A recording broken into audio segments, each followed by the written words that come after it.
আমি ভাবতে পারি নাই হঠাৎ করে এমন একটা অবস্থায় এই সিচুয়েশনে আমাকে এখন এমন একটা ভিডিও আপলোড করতে হবে।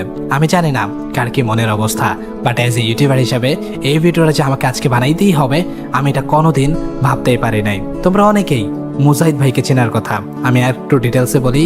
তোমরা অ্যাডভান্স গেমিংকে চেনার কথা, যে ভাইয়াটা রোস্টেড ভিডিও বানাইতো এবং অনেক বকাঝকা, অনেক টাইপের, অনেক কনভারসেশনের মাঝখানে আমাদেরকে এন্টারটেইন করতো। যাই হোক, যাই বলি না কেন কমই হয়ে যাবে।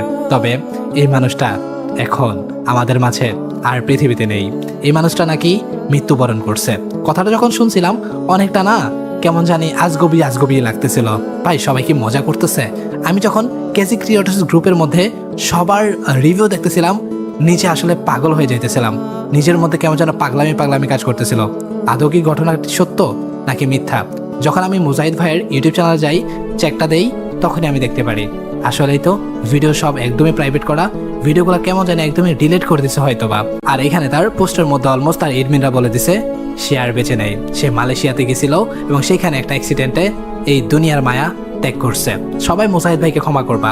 ভাইটা কেমন ছিল আমি জানি না, হয়তোবা আমি তোমাদেরকে বুঝাইতেও পারবো না। এই ভাইটা আসলে ভালো একটা মানুষ ছিল।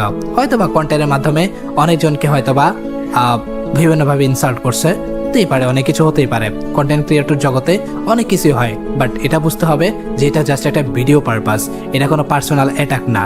সো সব কিছু, সকল রাগ, সকল মায়া, সব খারাপ লাগা ভুলে গিয়ে এই মানুষটাকে যারা ভালোবাসো, এই মানুষটাকে যারা অপছন্দ করো, আমি বলবো সবাই এই মানুষটাকে ক্ষমা করে দিও এবং মন থেকে এই মানুষটার জন্য দোয়া করো। আমি ভাবতে পারি নাই এই এত অল্প বয়সে আমাদেরকে ছেড়ে মুজাহিদ ভাই চলে যাব।